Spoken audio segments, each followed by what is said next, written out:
Assalamu alaikum wa rahmatullahi wa barakatuhu. Late night session with the brothers. We're gonna do a little Tadabur, a little bit of reflecting on some Quran ayats to kind of take a look at things, and then also to address some things that I spoke on as far as Isbal, and that's one of the reasons why I'm sitting by my bookshelf. It's not a library, it's just a bookshelf, and that's one of the reasons why I'm sitting by my bookshelf, because we want to speak on a couple of things that's legislated, right? And then establish how certain things came from the Sunnah, so we can at least establish them as a Sunnah, so that we're going to establish that this isn't Arab stuff. Okay, so we're going to use a little bit of legislation, a little bit of hadiths to establish that certain things isn't Arab culture, and just to show that when Islam came, so this is from what we all should take from. When Islam came, it actually did away with a lot of the Arab culture.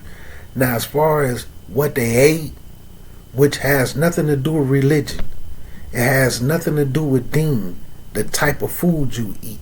So that has nothing to do with deen, as long as it's not the only thing, except for when it's things that you can't eat, that's haram. Right? So when we throw in culture, they can't change our food, we don't have to eat like them, that don't have nothing to do with that. We don't say that when we eating pizza. You understand? We don't say those type of things. We trying to be Italian because we eat pizza, because we eat spaghetti, because we eat lasagna, right? So those things have nothing to do with deen. You understand? So things that's from the culture that interfered with Islam, they done away with it. So the way that they're referring to dressing and different things like that, but we're going to get to it, and we're going to look at some of the things that's legislated. But first, let's start off with a little bit of Tadabur to show you how we can mix it all together, right? So we're going to start with we're going to start with Surah Al-Baqarah. I want to show y'all one of the most powerfulest ayats in the Quran, right? Now look at this right here. Let's do a little Tadabur, and to give people a little example of how it should be done, right? Okay, so we gonna go to ayat number 21 in Surah Al-Baqarah. Let me show y'all a very powerful ayat that we should reflect on. Nah. I mean, if y'all wanna write it down, go. I mean, I'm gonna try not to go too long tonight, though. Okay, alhamdulillah. So check it out. Number 21, Surah Al-Baqarah, ayah number 21. And it starts off. Look at how powerful this ayat is. O mankind, worship your Lord. We can stop right there. O mankind, worship your Lord. Now, if a person was to pause, when you do Tadabbur and you do deep reflection, I'm doing Tadabbur right now, spiritual and intellectual. So in order to get into the spiritual aspect of this, I would pause for a minute and say, "Oh Allah, allow me to be amongst those that worship you properly, in a manner that's pleasing to you." I mean, that's a spiritual aspect. Intellectually, I'm going to pause for a minute and try to attach it to my heart and say, well, how do I worship my Lord? What exactly is worship? Is it only praying 5 times a day? Is it only fasting during Ramadan? Is it only making Hajj? You understand? What exactly is ibadah? What is worshiping my Lord? How do I learn to do it? How do we learn to worship our Lord? Huh? Let's be intellectual. We're going to use minhaj here. What's the methodology? Hadiths. We got to turn to the hadiths. We got to turn to the fiqh of the scholars, right? In order to learn how to worship your Lord properly. Powerful commandment. O mankind, worship your Lord. Now, how do you do it? How do you do it in a manner that's pleasing to Allah Azza wa Jal? And how do you do it in a manner with what Allah Azza wa Jal is going to accept because it remained in the fold of Islam? Because Allah Azza wa Jal make it clear, Allah doesn't accept what is in Islam. So if it's some bid'ah, if it's some batil, no matter what it look like, no matter how pretty it is, walhamdulillah, it's not Islam. So that's deep reflection. These things we should say to ourselves. Of course, the dua first. Oh Allah, please make me be amongst the ones that worship you properly in a manner that you are pleased with. I mean, please Allah, open up the doors for me to learn how to worship you properly and bless me with tawfiq in that manner. I mean, what is worship? How do I worship? You need the sunnah, baby. No ifs, ands, buts, and maybes. But look at the beauty of it. Watch how it continues. O mankind, worship your Lord, who created you and those before you, so that you may be mindful. Allah giving you a jewel. Not only did I create you, I created the people before you. Right? Worship your Lord, the one who created you and the people before you, so that you may be mindful, so that you may have taqwa. You understand? So that you may have taqwa. So worshiping your Lord is what leads to this. Being mindful and reminded of the fact Allah created us and the people who came before us, so that you may become mindful. The one who has made the land a habitat for you. Look at that. Even if we didn't have homes and stuff to live in like we do now, this earth where we at, although we were sent here as a punishment, Allah made it a habitat for us. You could fish, you could hunt, you could grow vegetables, you can grow fruits, nuts, seeds, grains to make your breads, your cereals. You could live off the land. If it wasn't for Shaitan tricking the people and making a big racket to where we make people billions of dollars because we go to the store to buy from them and we losing these skills. But this is Allah allowing us to know He gave us this habitat. That's something to be thankful for. See, this is Tadabur. I'm just explaining it. These are things that you need to think of. And then when Allah has given us that jewel that He made the land, the habitat, oh Allah, allow me to be amongst the ones that's grateful for what you've done for us. And please forgive me for all the times that I have been ungrateful and wasn't aware of it, and the times that I was aware of it. I mean, see, that's spiritual tadabbur. Allah just telling us this is something to be thankful for. But then it continues, right? The one who has made the land a habitat for you and the sky a structure, and has sent water down from the sky and has brought out products thereby as a provision for you. All risk. This habitat, this water that come down to nurture this habitat, to nurture us. Just sit back and reflect on the benefits of water. And how you should thank Allah for Azawajal just for the benefits of water. You need water to wash your body, brush your teeth. You need water to wash your dishes, to wash your clothes, your towels, your blankets, your sheets, your car. You need water to water your plants, your flowers, to feed your babies. You need water to cook with. Make ice cubes. You need water to make your Kool-Aids, your pops, your sodas. For all that stuff that other people into. Your juices from concentrate. Your teas. Just pause and reflect on the benefits of water. And Allah giving us that jewel why He created the sky as a structure to send water down from it. Alhamdulillah.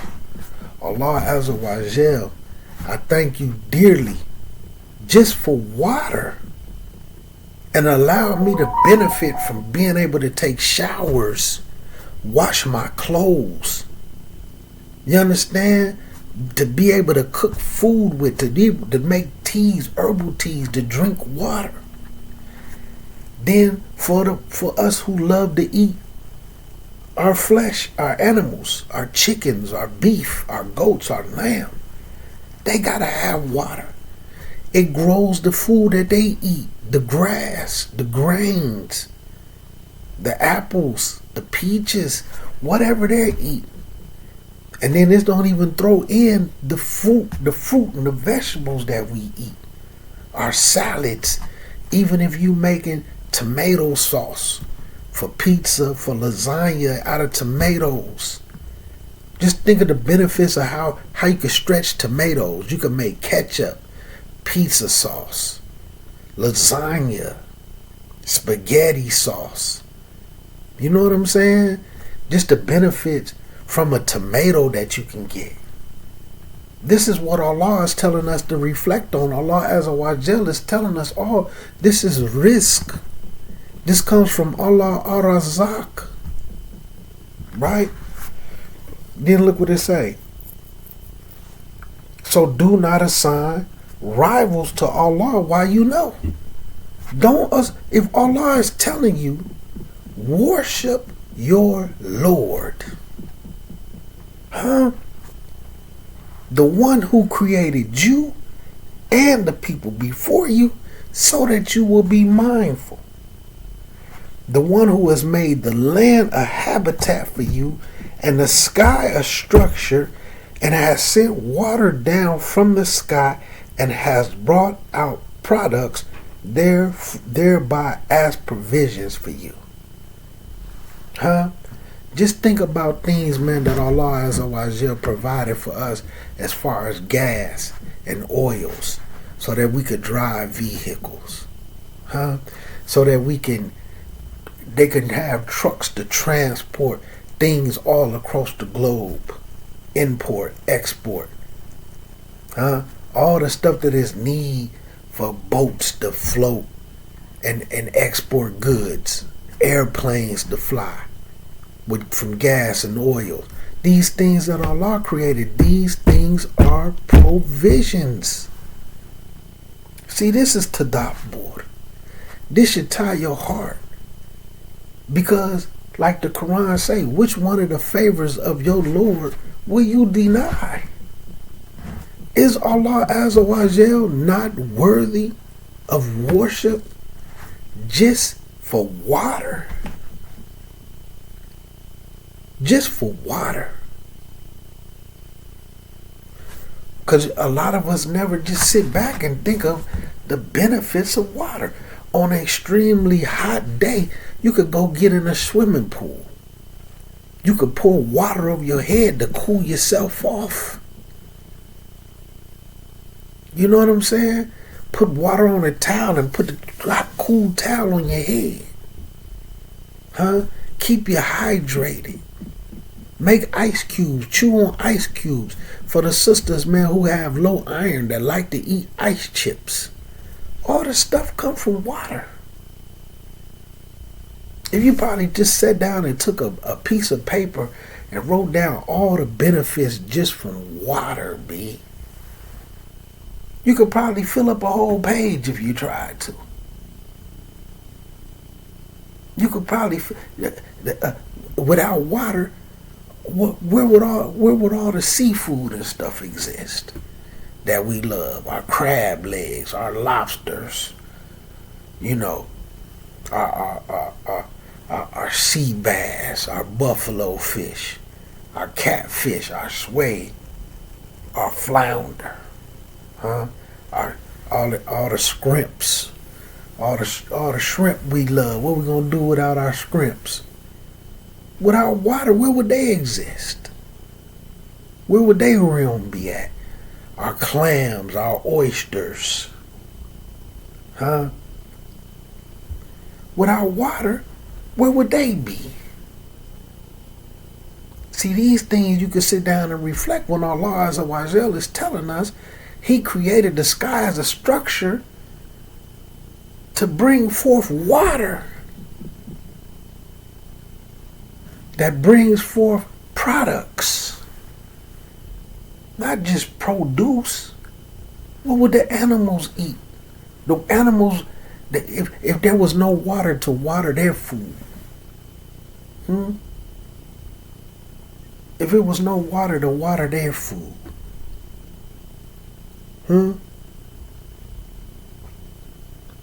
they had no water to drink. So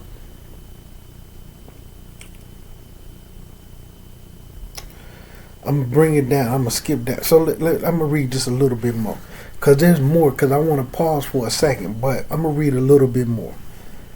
So do not assign any rivals to Allah, any associates, any partners. Don't commit any type of shirk. Don't thank Jesus for this. Don't say, I done it. My job, I got money. I'm out here getting it. Man, Allah giving you the abilities to do those things. Anything else other than being ungrateful to Allah Azza wa Jal is uncivilized, man. So don't set up no partners with Allah. And if you are in doubt about what Allah has bestowed up on His servant from on high, basically the Quran and the revelation, the wahi that He sent down, then bring a single surah of its like. And how could they ever compete with the Quran when they can't even come up with terms and definitions in their books for stuff like Alif Lam Mim, Yasin, Taha, right? Alif Lam Ra can't be duplicated. But look what Allah Azza wa Jal, look how Allah Azza wa Jal checks them. Look at this right here. Right? Bring a single surah of its like and call on your witness apart from Allah. No disrespect to Isa alayhi salam, but to the Christians, call Jesus and have him help you do it. To the Buddhists, call Buddhists and have Buddha help you do it. All these other things that people give credit to besides Allah Azza wa Jal, Allah Azza wa Jal saying call them and have them help you. If you don't want to believe in the Quran, you think the Quran ain't the real deal, then whoever you worship, call Jesus and have him help you make a book just like it. One surah. Just one surah. Call Jesus and have him help you do it. But look what it say right here. Bring a single surah of it. Bring a single surah of its like, and call your witnesses apart from Allah if you are truthful. But if you do not do it, now look how he check them. And you will not do it. Whew. But if you don't do it, and you will not do it, you won't be able to do it. You can't even try and attempt to do it. Because first and foremost, that which you call upon, which is the first instruction to do it, that which you call upon won't be able to come assist you. Even if it's Jesus. Respectfully. Because y'all love y'all some Jesus. If the Quran ain't what it's supposed to be, have Jesus come help you make one chapter like it. But if you don't do it, and you will not do it, not you won't be able to do it, that's kind of like when two individuals in the street and they having some words. And that's basically like when another individual tells somebody, man, you ain't gonna do nothing. You ain't gonna do, man, I'm gonna turn my back and walk away from you, and you ain't gonna do nothing. That's similar to that. You ain't gonna do nothing. Okay? Allah checked them. But look at this. Then, if you can't do it, look, if you don't do it, and you will not do it, then be mindful. Keep that fire on your mind. Then be mindful of the fire whose fuel is people and stones. It's people and stones. And it has been prepared for the deniers. See, some of y'all deny Rasulullah sallallahu alaihi wasallam. Y'all deny that we need hadiths. You're a denier, baby. Some of y'all deny that Allah has the ability to ascend and descend. Some of y'all deny that Allah Azza wa Jal has the ability to love and don't love. Huh? Some of y'all deny these attributes of Allah Azza wa Jal. Some of y'all deny that Allah is aware of everything. Some of y'all deny that Allah Azza wa Jal can see and can hear. Be mindful of that fire, baby, like Quran al-Kareem says. Because you're falling into becoming a denier. But look at this right here. And give glad tidings. And I love it. See, this we giving you the hak here. And give glad tidings to those who have attained Iman. Look, just to bring it. Look at this. Hold on, this just for the people. This for y'all. Y'all put this one in y'all notes. We're gonna look up the word attained, right? So when you look at the definition of attain, it's to succeed in achieving something that one's desire and that they have worked for. To reach that goal, to obtain. So when it says, when Quran al-Kareem says, give glad tidings to those who have attained Iman, those who have attained faith, that means they did what they had to do. They earned it. They worked for it. Not like some English translations or where they put in the English those who have faith. No, it should be those who attained Iman. They worked for it, they earned it. So when you work for something and you earn it, somebody had to give it to you, right? Who does it come from? Allah Azza wa Jal. So those who attain their faith from Allah Azza wa Jal. See, this is Tadabur. Now listen to this, right? Those who have attained their faith and have done righteous deeds, that for them are gardens beneath which rivers flow.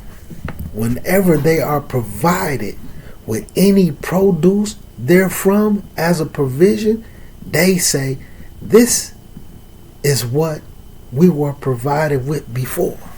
Because in Jannah, the fruits and things are going to look similar. An apple might look like an apple, but the taste and everything is going to be totally different. You might get a grape this big, the size of an apple, but it's a grape. But I'm gonna pause there because I want to get to where I'm going to tie this other little aspect in. When it says, O mankind, worship your Lord. How do we do that? There's constant ayats in here to be mindful of the fire, right?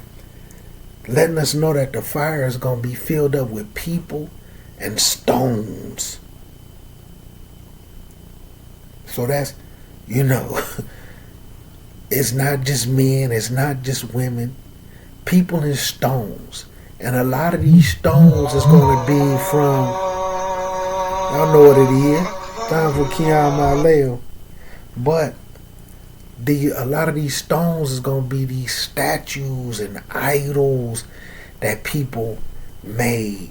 Like you have right now to this day, you have people making statues almost the size of the Statue of Liberty of a person that they referring to as Jesus out of concrete. No, those type of things is going to be in the hellfire. You understand? And people who idol and worshipped and, those type of things. You dig? So, to bring in what I discussed earlier, and it was brought up because somebody spoke on Isbal. So, by Isbal having you in the hellfire, what's below your ankles is in the hellfire. This is the fire we supposed to be mindful of. So, we're going to go into some legislation, right? We're going to look at what the scholars have to say about it, okay? And this right here is, for anybody who interested, this is called Fatwa Islamiyah, Islamic Fatwa or Fatawa, right? Islamic verdicts, which is rulings, right? Judgments. And who you have in it is the permanent committee and the decision of Fiqh Council. And then there's numerous scholars in it. Sheikh Uthaymeen, Sheikh bin Baz, Sheikh Jabreen. There's numerous scholars. So what we're going to do is look in the permanent Fiqh Council. So look at this. The ruling on Isbal, lower garments or garments coming below the ankle, without conceit, where some going to say arrogance. So they're asking about Isbal without conceit, and if one is forced to do it. So look at the question, right? So you got to understand, and the one who was answering this question is Sheikh bin Baz, who was also considered to be Sheikh al-Islam. Had a title like Ibn Taymiyyah for the ones who familiar with Sheikh bin Baz. My guy. I like Sheikh Uthaymeen a little better, but when it comes to those sciences, Sheikh bin Baz was one of them guys. Rahimullah. Him and Sheikh Uthaymeen, may Allah be pleased with him, and allow all the works that they did to weigh heavy on their scale of good deeds on the day that they needed the most. So he was asked, what is the ruling for letting a garment fall below the ankle out of arrogance or without arrogance? So we're going to figure out what exactly is arrogance, because they like to use this English terminology as an excuse. And I want people to be careful, man, because they listen to people and they don't listen to the scholars. For the people who keep talking about when this issue brought up, they keep telling people there's a difference of opinion. The difference of opinion is not about if it's permissible to do it or not. They all agree that it's not permissible for you to do it. The difference of opinions on is what is the punishment for doing it. That's what the difference of opinion is about. So they all agree it's not permissible for any of your lower garments to come below your ankle. Okay? So look at what it says. What if one is forced to do this by one's family or by customs? This is from culture. It's from our culture to wear our pants this way. We in America. We black. Know what I'm saying? Our favorite black imam said having your pants above your ankles is Arab stuff. We ain't with the Arab business. So we gonna wear our pants like we always do. We gonna be sharp. Right? So what if it's from the custom? What if your family make you do it? So that they looking for that out, because I'm not doing it out of arrogance. It's the custom. This is how the people look. I'm gonna look like a weirdo. They're gonna make fun of me if my pants above my ankles. Right? So this is what Sheikh bin Baz said. The ruling is that it is unlawful. Huh? Now I know people gonna be like, oh, that's just those Arab sheikhs. They just racist, right? But listen, the ruling is that it is unlawful in the case of a man due to the saying of the Prophet Muhammad sallallahu alaihi wasallam. Whatever is below the ankles of the lower garments is in the fire. Sahih Bukhari. And in Sahih Muslim, recorded that Abu Dhar, may Allah be pleased with him, said that the Messenger of Allah sallallahu alaihi wasallam said, there are 3 people that Allah will not speak to on the day of judgment. So 1, Allah not going to speak to these people on the day of judgment. 2, Allah will not look at them on the day of judgment. 2 and 3, Allah will not purify them. So that let us know what? This is a major sin. Because not only is it 1 direct punishment from Allah Azza wa Jal, that's 3. And then not being purified is extremely major, because if your soul, that what enters the Jannah, if it's not pure, it can't enter Jannah. So you got to go to the hellfire for purification. So the hellfire is cut off from this person. So Allah won't look at them, right? On the day of judgment, Allah won't speak to them. He won't look at them. And Allah will not purify them. And for them is a painful punishment. Now the categories come. The one who lets their lower garments hang or come below their ankles. Now this is for the men, because women can bring theirs down enough to cover their feet. Okay? The one who allow their pants to come below their ankle. No ifs, ands, buts, or maybes, right? The mammon with what he gives, right? And basically this is like a person who does bad business, basically. They cheat people, right? And the munafiq who does his business with false oaths, right? Make up a lie. Like some people, they don't really need to sell, but they might be like, man, wallahi, I got some bills that I need to pay. They give you a whole sob story so you'll buy their prayer rugs or something. They also fall into this. And then the term that's put in front of them is a munafiq. You understand? That a munafiq is a hypocrite, man.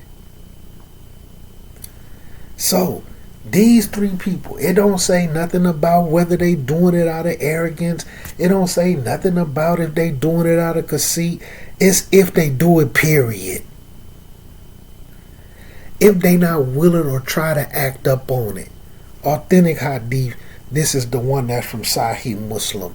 So you got two from the Sahih Hains. You got one from Bukhari, authentic, no ifs, ands, buts, or maybes. And then Sahih Muslim, no ifs, ands, buts, or maybes. So for these individuals who keep listening to these people, these foreigners who don't want to act up on it, oh, there's a difference of opinion on it. Okay, well, what's the difference of opinion? Oh, well, some scholars feel that right then, when you have enough ilm, you able to sit back and be like, no, that's not what it is. They just differ on the punishment. Y'all can't make that lawful because there's nothing that make it lawful. You understand? The most lawful part about it is just bringing it right at the very top of your ankle. That's the very lowest that could go. And then, like I say, for the mu'min, the believer, they have theirs like up into the middle of their shin. That's where you're really supposed to start. That's the sunnah, the middle of the shin. That's for the very best. And then, like I say, for the ones who don't want to do that, you ain't got it in you, you ain't got the courage, or for whatever reasons, then bring it down a little bit from the middle of your shin to between the middle of your shin and your ankle. What's in the middle of that? And then at the very least, if you still have to go a little lower than that, then go like right up at the top of your ankle, but not where it's touching your ankle. And see, if you have it up to the middle of your shin, and let's say you're a thin person or you have some issues where your pants keep coming down, if they do come down, it still ain't going to reach the ankle. You understand? So like Rasulullah sallallahu alayhi wa sallam said, that's what the mu'min does. Why are we speaking on this? Because one, Tadabur. O mankind, worship your Lord. Be mindful of the fire. This is something that's clear and obvious. Your pants, whatever is below the ankle, is in the fire, B. The fire you're supposed to be mindful of. Right? The fire that you're supposed to fear. Allah, and then if you have been instructed to worship your Lord, and then this is something where all these blessings, all these provisions, just for the blessing of water.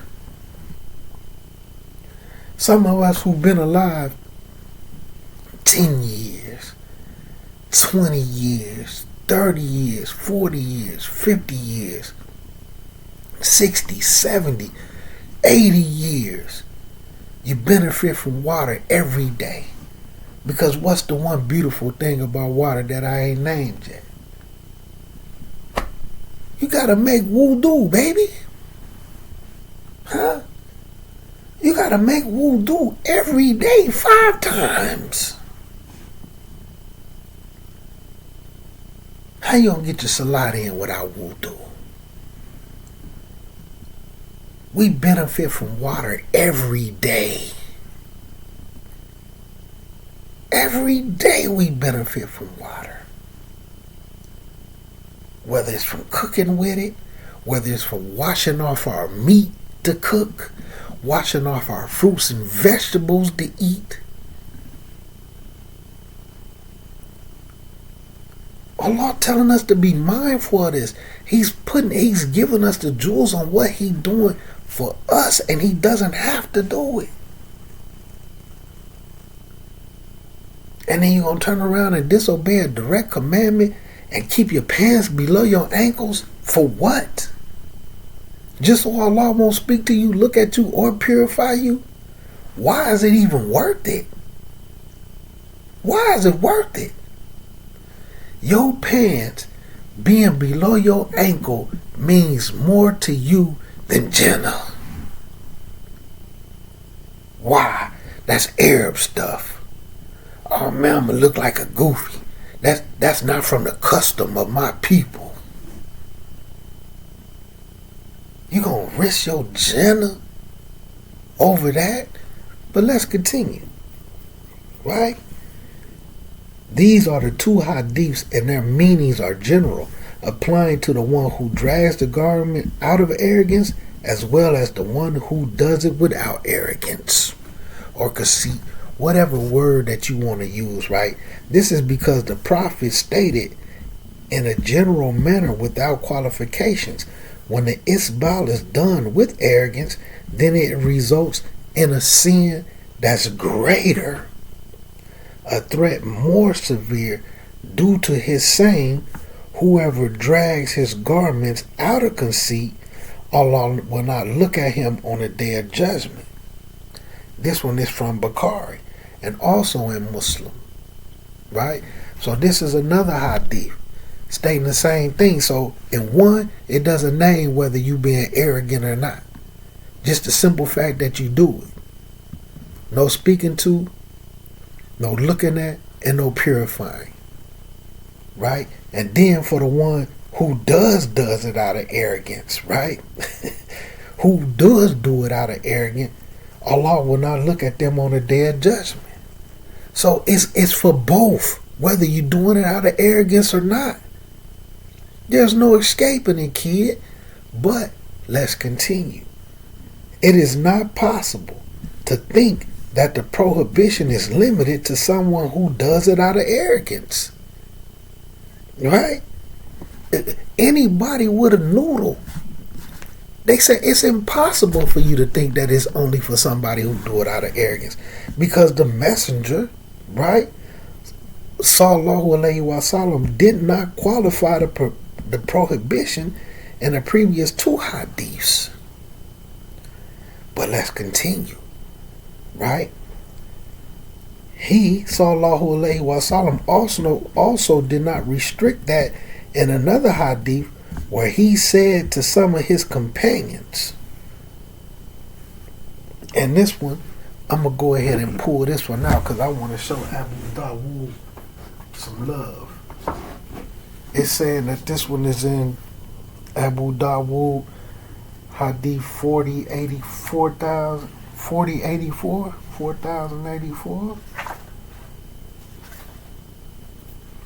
I should have had this. Well, I don't got this mark. I need to put a sticker in here. I'll get to it.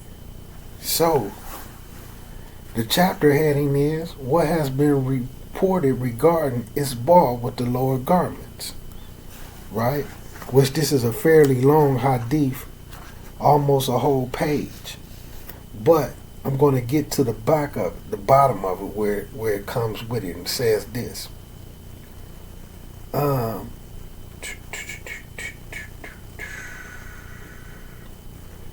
Okay. So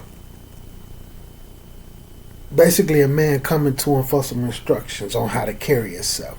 So amongst some of his instructions, he says to him, and raise your lower garment to the mid-calf. Okay? So when the Rasul tell you something, this isn't mustahab. This isn't a recommendation. This is wajib, right? But there's some concessions.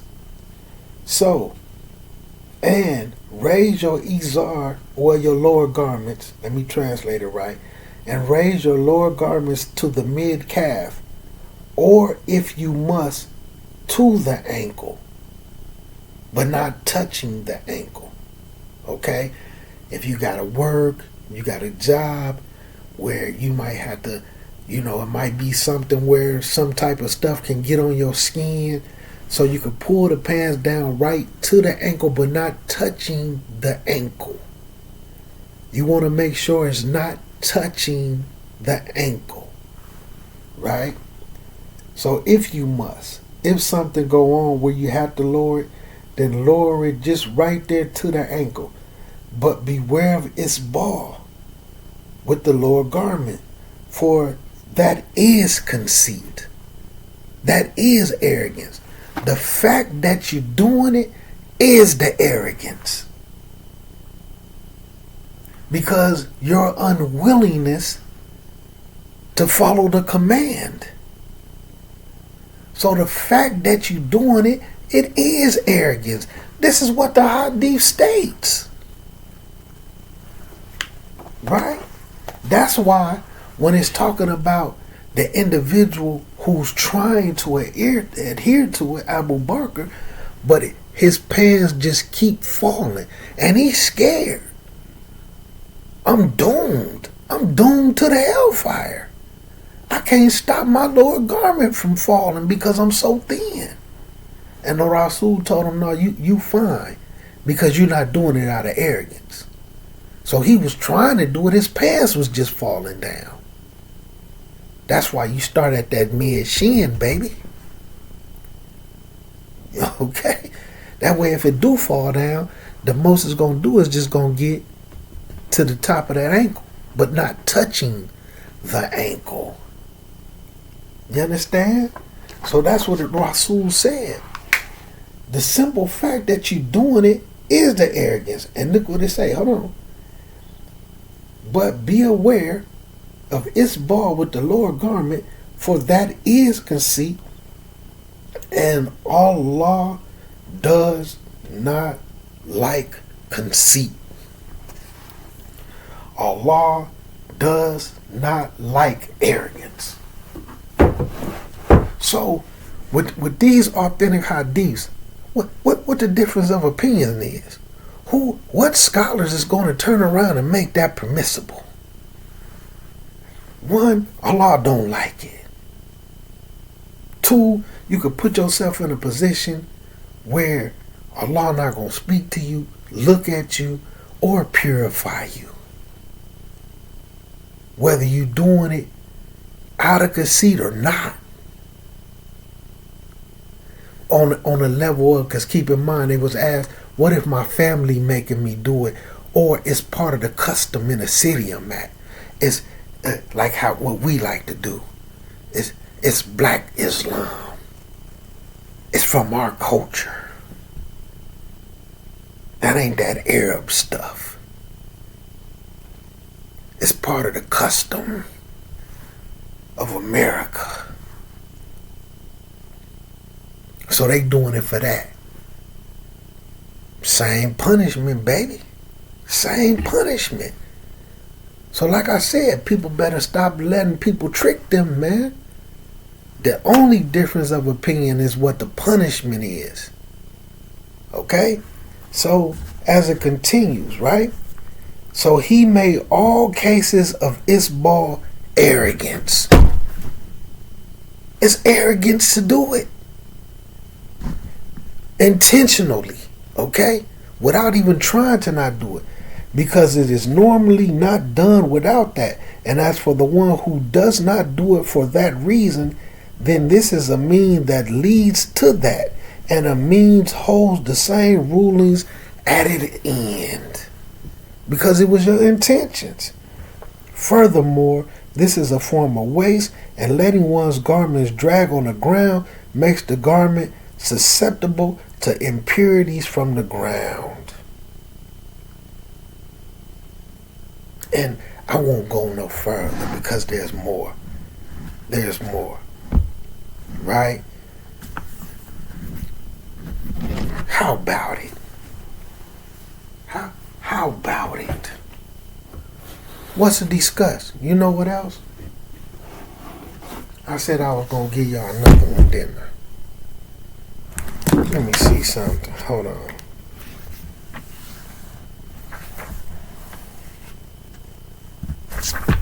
I got another one for y'all. And I made sure I brought me one out. So right here. Right here. This right here. When I hold it up, see how big it is? It's basically the same thing as a thobe, but it had these splits on the side. This right here is referred to as a kameez, right? This is a kameez. Now the splits, when you have them on, it's all the way down, like past your ankles. Okay, so this is almost the exact length of a thobe, right? Sometimes, I grew up taking karate, so I started off really wearing these, or like if I'm finna go to a masjid and I don't really know anybody, with a thobe, there's limitations on having to get in some groceries. So I started off wearing these in case somebody wanted to find out if these hands and feet work.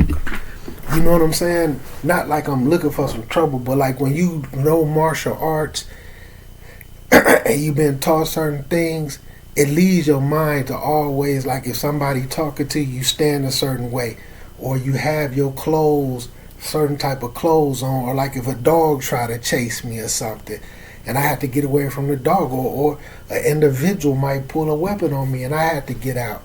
Like I'm going to give y'all another little jewel, because I know certain people like to watch certain imams. You could tell the ones who have a martial art background. So they might be seeing them giving a khutbah and they got a big stick, or they might have a sword and they giving a khutbah on the minbar and they got that sword. But a lot of people think that, they like that, man. I like the aesthetics of that. No, that's in case some idiot run up in the masjid, they gonna get done. Martial artists always have something. So that's why I'm saying I started off with them. But this is the point. So when you come to the hadiths, right? This is in Abu Dawud still, right? It was narrated from Abdullah bin Buraida from Salama, who said, the most beloved garments to the Messenger of Allah sallallahu alaihi wasallam was the kameez. Was the kameez. Right? So, the most beloved garment to Rasulullah sallallahu alaihi wasallam was these. Now, if I choose to love these and wear them too, I'm on a sunnah, baby. That surpassed want to call it Arab stuff. That surpasses this being Arab culture. Now, I could go into more stuff where this came from. He didn't wear it because it was the clothes of the Arabs. He wore it because it fits perfectly with what's legislated in prayer and outside of the prayer. Right? That's why he loved it so much. Okay? Like, let's just keep it Dougie. Whether you in an Arab country or whether you here, what's sexy about this, man? What's fly about this? This is why a lot of people have problems with thobes and kameez. It ain't nothing fly about them. It ain't nothing extravagant about them. It ain't nothing designer about them. Why did Rasulullah sallallahu alaihi wasallam love? This was the most beloved garments to him, because they fulfill the covering of what's legislated. Coming into the next hadith, right?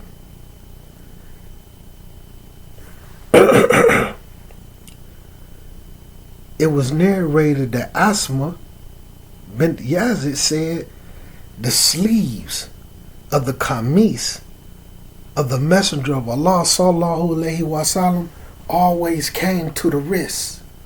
He didn't show his skin, so he covered all of this. So that's why I'm saying, as far as legislated, one, it's from the tomb, it's from the Sunnah. This is what the Rasul Allah sallallahu alaihi wasallam loved to wear. This was the most beloved garment to him. The most beloved garments to him was the kamises. The only difference between a kamis and a thobe is the kamis have little slits on the sides. If you had to run, you could get away quicker. If you had to throw them hands and use them feet, you got a little bit more leeway in a kamis than you have in a thobe. And they come to the wrist. That's why, like with me, I don't wear no short sleeve shirts at all. Now, if I'm in a house and I'm cleaning up or something like that, and I'm finna run somewhere quick and it's early, it's permissible to let this little bit show, but that extra level of modesty, I don't show no skin. I don't. So I don't wear t-shirts. So when I go to work, even before I went, I've been stopped wearing, I'm talking about I haven't wore short sleeve shirts since about 2013. It's been over 10 years. Because once I started getting more and more involved and in tune with what's legislated and looking at the biographies of Uthman and the Rasul and being aware of these hadiths, I've been stopped wearing short sleeve shirts. So I'm still on the sunnah with my regular clothing. So like let's say a medium shirt. Well, we're going to say a 1X for me. A 1X shirt fits me perfectly. But you can see a little bit of my shape and this and that. A 2X shirt gives me a little bit more comfortability. I'm going to be walking around in a 4 or 5X shirt. Long sleeve. Okay? That's how I do. If I wear a hoodie, that's a 2X hoodie, my hoodies be 4X's and 5X's. That's how big and bulky my clothes be. You see what I'm saying? Just like even with this thobe on, and I'm sitting down on it. Look how much room I could pull off the front of it. Some people can't even do these with their t-shirts without it coming up all up here. And I'm sitting down on my thobe. My kamises is the same way. That's how I dress. Even right here, some people take their short sleeve shirts, they long sleeve, they can't even pinch this much, man. Look how much I could pull up off of it. Because these is what's legislated. And then some of it is the sunnah. Just like my pants ain't always to the middle of my shins, because when I go to work, with the way our factory is, but I make sure all my pants that I have, they all fatigues, right? And they got strings at the bottom. I tie them mugs up between the middle of my shin and my ankle. So it's way above my ankle. And then I have it sitting up on the top of my boot so that it won't fall below my ankle. But they tie it up where it won't fall, but the overhang won't go below my ankle. And then my shoes, they high top shoes. So when I had them pants on, other than that, it's the same way as it is when it's in my work boots. And then when the weather is warm, all my pants, they come to the middle of my shins. Or I got real long shorts. Everything come to the middle of my shins. The level for the movement, the believer. So this is what I mean by legislated. The hikmah, the fiqh behind the way the Rasul dressed. So that's why I'm saying This is what the Rasul loved to do. I can love it too. If that makes me Arab, I feel sorry for the people who believe that. This is the Sunnah of Rasulullah sallallahu alaihi wasallam, not the culture of an Arab. Yes, he was an Arab, but this is not what that's about. So, alhamdulillah. So, this is something that protects you from the hellfire. This is something that protects you from Allah not speaking to you on the day of judgment, Allah not looking at you on the day of judgment, and Allah not purifying you on the day of judgment. So, therefore, this is a part of worshiping your Lord. And what's one of the most powerful ayats in the Quran al-Kareem? O mankind, worship your Lord. The one who created you and the people before you. When you do Tadabur and you look at that and you ask yourself, how do I worship my Lord? This is from the acts of worship. This is emulating and trying to be like Rasulullah sallallahu alaihi wasallam up on the implementation of Quran al-Kareem. Because his life was, he implemented the Quran al-Kareem in all of his actions. So they could call this what they want. This was the most beloved attire of Rasulullah sallallahu alaihi wasallam. And like I said, the only difference between a kameez and a thobe is the splits at the bottom. That's it. That's it.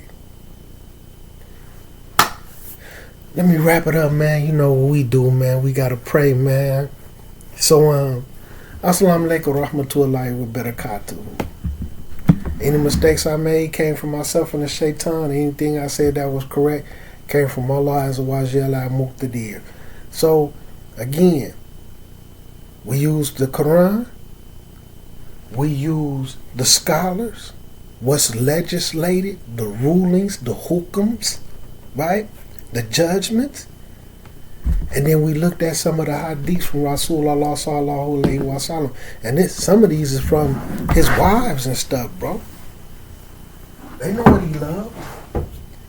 And when you go through, and like I said, I ain't even touched a whole bunch of the other ones about the books of clothing and all that. You have whole entire chapters in the books of hadiths called the book of dress. Okay? The book of clothing. What you should wear, what you shouldn't wear, how you should wear it. Yeah. So that's why I say we talking about what's legislated, baby. So like I said, even when I don't have this on, I got on long sleeve shirts still. All my stuff come to my wrist. I do got a few short sleeve shirts. Sometimes, like I say, if it's early in the morning, I jump out and I'm finna make a quick run somewhere where I really ain't got to get out of the car, or I'm running in somewhere real quick, I might have on a short sleeve shirt then. But that's just out and about for a few minutes. I don't care if it's 90, 110, 115 degrees. I don't wear short sleeve stuff in public, man. I don't wear short sleeve. The only people who really know what I look like, even just like this, the skin right here and there, is going to be the woman I'm married to. You know what I'm saying? Just like the same way with some of these sisters. The only people who really know what's to them, man, is people that they've been with. That's how I carry it. So this isn't about looking like a Muslim. This is about doing what Rasulullah sallallahu alaihi wasallam did, what he commanded. Pants above your ankles is not Arab stuff. Okay? That's not imitating the Arab. These is commands from Rasulullah sallallahu alaihi wasallam. Y'all could choose to follow whoever y'all want to. But like that powerful ayat in Quran al-Kareem, O mankind, worship your Lord. Whew. How do I do that? You got to turn to Rasulullah sallallahu alaihi wasallam. This is something that protects me from the hellfire. This is something that protects me from the punishment of my Lord. So, For those reasons, and like I say to anybody, you need to get on what's legislated and learn more and more about what's legislated. That's why I say when certain individuals feel like they on a sunnah and they might have like a little shirt, because they do have some little thobe type shirts. They look like a thobe, but they come right here. They don't come past your knees. And then they short sleeve, they might have a little V cut. And you see individuals wearing those because they may be kente cloth, or it may be African colored, or it may be like how they do in India and Pakistan. It might be salmon colored. You know what I'm saying? It might have a little cute design on it. But that ain't the sunnah, baby. You know what I'm saying? And people will call them thobes, and people call it Muslim attire. The Rasul wouldn't have rocked it. And then people be thinking because they had that on. As a matter of fact, while we at it, and let me wrap it up. There's one in here about men wearing and see, like, even right here, I ain't even have to go to the hadiths where they call it right here. Does isbal apply to the sleeves? where if your sleeves, but I ain't gonna get into it. But look at this. Clothes made from thin material. So right there, y'all can see this one here. Clothes made from thin material, right? And then you come to the next one. Do transparent garments cover your aura? So remember I was speaking about the brother with the salmon colored short sleeve, little V cut right here, mini thobe, and the all white pants that you could see through them, and you could see the print of his the socks. You can even see the print of the man's pockets. You understand? And it even say when you get to the rulings, even the hadiths, this is what the scholars say. Even for the women, you can't pray in those things, let alone walk around town in them. But you need to be more concerned with your prayer. You can't pray in little white pants that you can see through and stuff, man. And you know, like I said, people have that on and they think they on the sunnah.